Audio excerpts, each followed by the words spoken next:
One of the most satisfying accomplishments in all of Europa Universalis is annexing your longtime rival after a series of hard-fought wars.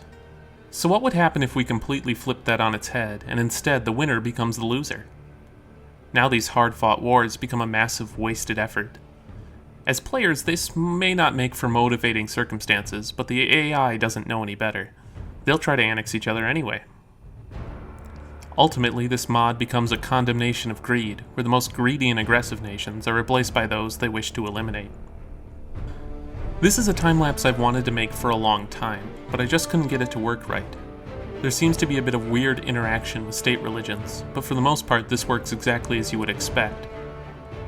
Whenever a country is completely annexed, the game runs a special action that modders can use to call events. I set it up to call an event that transfers all of the annexing country's land over to the annexed country, reversing the annexation. At first, while I was recording this time-lapse, I was worried I had accidentally created the ultimate border war simulator.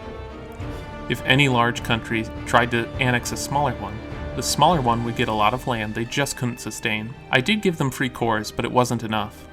And when the small nation fell apart, it created even more annexable nations that would be able to do the same thing. But as the game went on, nations did become more stable, and the number of countries in the game did gradually decrease. And it made for some really interesting scenarios. You can imagine that colonization with this mod results in some absolutely Sunset Invasion-style arrivals of Americans. Another side effect of this kind of annexation was that it really highlighted how many cool countries there are in this game that just get annexed early on and forgotten about. In all my time-lapses, I've always hoped to see a Sergi do well, but their position just isn't viable for the AI to handle. And, well, they still didn't do well in this game, but at least they had the opportunity to. There's something weird about looking at the map when mods completely rewrite the rules. I don't know what it is, but I always expect to see red British Isles, yellow Iberia, a mass of green blobs between Western Europe and the Far East. But it is fun to see Grenada, Ireland, and Riga succeed, and real unicorns like Ruthenia, Miklov, and Gilan. You can also see some extreme resilience from countries that just don't seem to want to die. The Ottomans and France, for example. No matter what I seem to do, those two always seem to find a way. The mod allows for some really sudden changes, since no matter how large a nation is, if it annexes even a one-province minor, the one-province minor becomes the new large nation in its place. By the end of the game, the total number of nations had decreased quite a bit, which finally allowed larger nations to take root and save the game from being a complete mess of border gore.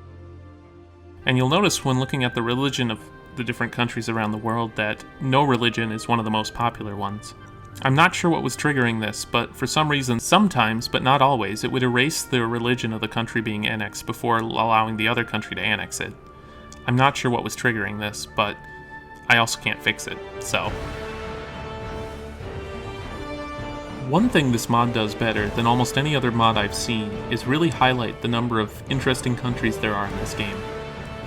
If you look at the map, even around 1600, there are so many countries that just don't normally appear on the map. And almost none of them even make it to the end of the game. Unfortunately, this mod isn't exactly playable. Anyone who knows what the rules are can easily avoid them, and it makes it pretty simple to just let yourself be annexed by people until you grow really large really quickly for free. But if you are interested, I've added a link to the mod in the description, just in case you want to try it out for yourself. If you have your own idea for a mod, let me know in the comments below.